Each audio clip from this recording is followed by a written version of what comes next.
He would say things like, stop looking at the phone, talk to me, papa, mama, play with me. A little bit of attention seeking, but it gives us a bit of a wake-up call that we need to realign and refocus. A couple of the greater challenges I face right now is having time with him. I always wish I had more time with him. I'm the sole breadwinner, so my wife is the one taking care of the boy most of the time. So the only time I probably have with him are just pockets of time before I go to work, and then when I come back home, and again it's the pockets of time before he goes off to bed. And I think the other great struggle in parenting is also for me is managing my own emotions. For a child, I don't really know. It's hard to understand what's going through that young mind and his emotions and all that. And I struggle, because I flare up easily sometimes, so I have to contain and manage my own emotions. I'm thankful my wife supports me. You have 3, so it must be challenging raising them when they're young. It's challenging now, not when they're young. I always tell people, no matter what the challenges, the joy outweigh many times. I now see my children as individual. I used to see them as just my children, but now I see them as Ryan, as Roy, and as Sarah. My greatest challenge at this stage in their life is trying to impart or trying to get them not to screw up, I suppose. But I know that's part and parcel of life. There's a protective instinct of a father. You protect too much, then they also don't grow. As the child grows up and they get more and more independent, and as a father of a young kid, I want to be very protective. But I also know that there's that tussle between when to hold, when to let go.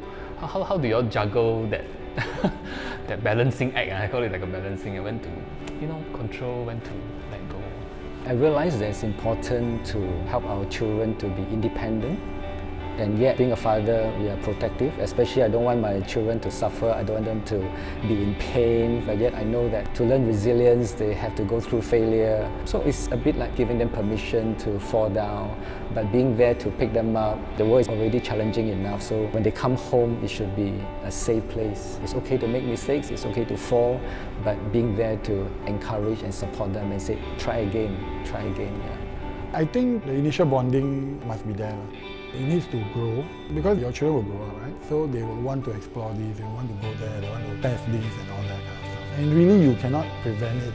You can't be there 24 hours a day, you cannot go wherever they go and all that. But I think if the bonding is strong, right, wherever they go, they'll always come back.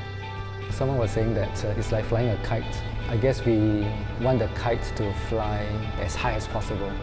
But to even have a takeoff, we need to pull, and then you need to let go and pull and let go, and depending on the wind condition.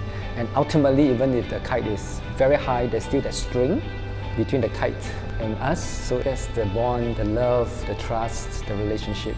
I feel like it's like a risk. I thought that when you use the analogy of the kite, it was very apt. But I always relate like letting go is like you're taking a big risk. Because like not knowing what's going to happen, it can go either way. So there's always that fear. And that's why sometimes controlling is always the easier route. But we all also know that sometimes you over-control, the child don't get to explore. So there is a risk in the parenting journey, is it? Like there's also that trial and error, experimentation. So I guess at some point you also have to believe in yourself. You have to believe that you have done your best as a father. I suppose this is a struggle every father faces.